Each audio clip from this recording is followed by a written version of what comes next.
Hello, welcome to Lakshmi's world. ഇന്ന് നമ്മൾ ഉണ്ടാക്കുന്നത് ഒരു സ്വീറ്റ് അച്ചാറാണ്. അതിനുവേണ്ടി നമ്മൾ വീട്ടിൽ തന്നെ ഉള്ള ഒരു മാങ്ങയാണ് നമ്മൾ എടുത്തിരിക്കുന്നത്. വലിയൊരു സൈസിലുള്ള ഒരു മാങ്ങയാണ്. ആ മാങ്ങയുടെ വലിയൊരു മാങ്ങയും ഒരു മാങ്ങയുടെ പകുതി ഭാഗം കൂടിയാണ് എടുത്ത് വെച്ചിരിക്കുന്നത്. അത് നീളത്തിലാണ് ഞാൻ അരിഞ്ഞ് വെച്ചിരിക്കുന്നത്. ഇത് നമ്മൾ ശർക്കര ചേർത്താണ് ഇതിന് അച്ചാറുണ്ടാക്കുന്നത്. അതിന് വേണ്ടി നമ്മളൊരു ചട്ടി എടുത്ത് വെച്ചു. 2 സ്പൂണോളം എണ്ണ ഒഴിച്ചു.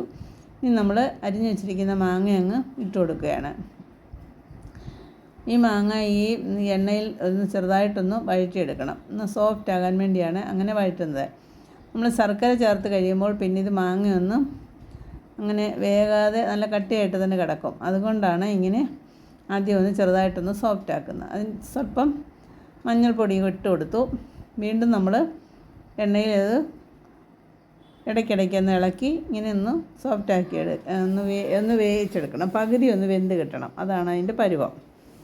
നമുക്ക് വേണമെങ്കിൽ സ്പൂണും കൊണ്ടൊന്ന് മുറിക്കുമ്പോൾ മുറിയത്തക്ക വിധത്തിലുള്ള ഒരു പരുവത്തിലാകത്തക്ക വരെ നമ്മളൊന്ന് വേവിച്ച് കൊടുക്കുക. ഇത് നമുക്ക് ചപ്പാത്തിക്കും പൊറോട്ടയ്ക്കും ഒക്കെ കഴിക്കുമ്പോൾ നമുക്ക് കൂട്ടാൻ വേണ്ടിയുള്ള ഒരു അച്ചാറാണ്. ഇത് നമുക്ക് ബിരിയാണി കഴിക്കുമ്പോൾ വേണമെങ്കിലും ഈ അച്ചാർ കൂട്ടി കഴിക്കാൻ പറ്റും. മധുരമുള്ള അച്ചാറായതുകൊണ്ടാണ്. കുട്ടികൾക്കൊക്കെ ഇഷ്ടപ്പെടുന്ന ഒരു അച്ചാറാണിത്.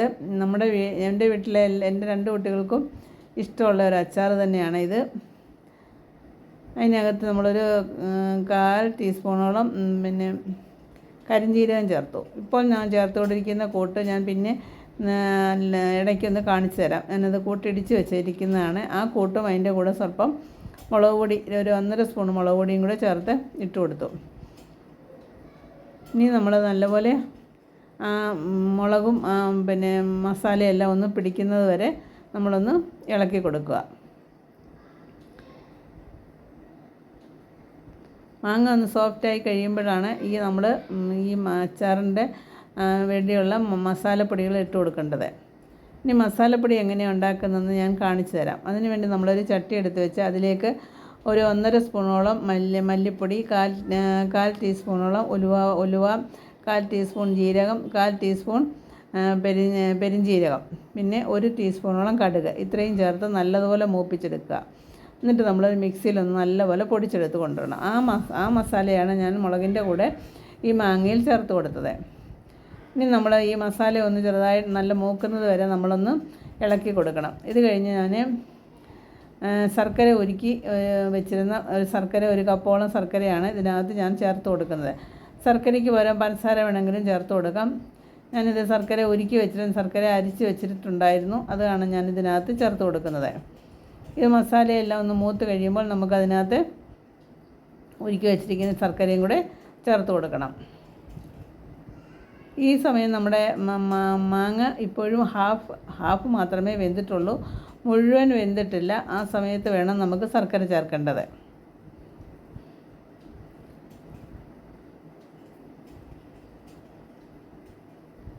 നല്ലപോലെ ഇളക്കി മസാലയെല്ലാം അത് പിടിച്ച് കഴിയുമ്പോൾ നമുക്ക് ശർക്കരയോ പഞ്ചസാരയോ ഏതാണ് നമുക്ക് ഇട്ട് കൊടുക്കേണ്ടത് അത് ഇട്ട് കൊടുക്കണം.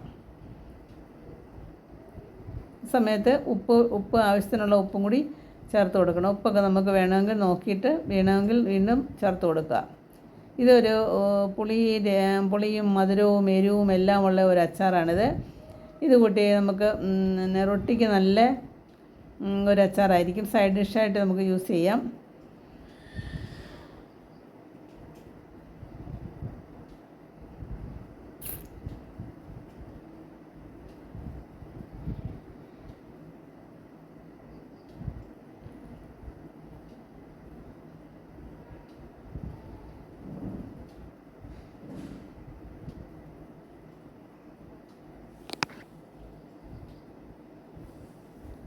ഇപ്പോൾ ഞാനൊരു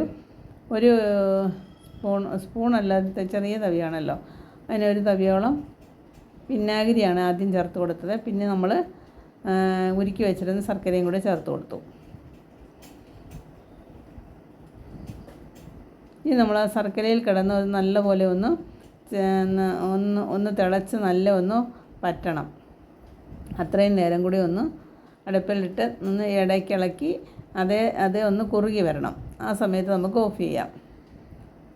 അപ്പോൾ നമുക്ക് തിളച്ച് വരുന്ന സമയത്ത് നമുക്ക് ഓഫ് ചെയ്താൽ മതി. തിളച്ച് നല്ലപോലെ ഒന്ന് തിളച്ച് കുറുകി വരുമ്പോൾ നമുക്കിത് ഓഫ് ചെയ്യാം. ഒരു തവി ഇളക്കിക്കൊണ്ടിരിക്കുന്ന തവിക്ക് ഒരു തവിയാണ് നമ്മൾ വിനാഗിരി ചേർത്ത് കൊടുത്തത്.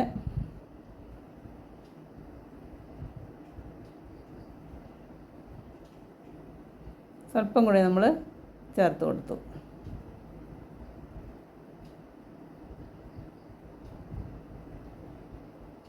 ഇത് തിളയ്ക്കുന്നത് വരെ വെയിറ്റ് ചെയ്യണം. വളരെ ടേസ്റ്റി ആയിട്ടുള്ളൊരു അച്ചാറാണിത്. കുട്ടികൾക്കും വലിയവർക്കും ഒക്കെ ഇഷ്ടപ്പെടും. ബിരിയാണിയുടെ കൂടെ കഴിക്കാനും ഒക്കെ നല്ല ഒരു അച്ചാറായിരിക്കും.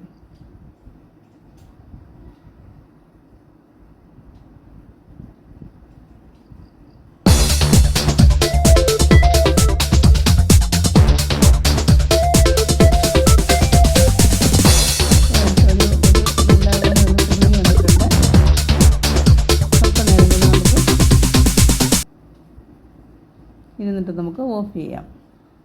ഓഫ് ചെയ്ത് തണുത്തതിന് ശേഷം നമ്മളൊരു കുപ്പിയിലാക്കി വെച്ചിരുന്നാൽ മതി. ഇത്രയേ ഉള്ളൂ, നമ്മുടെ അച്ചാർ റെഡി. എങ്ങനെയുണ്ട്?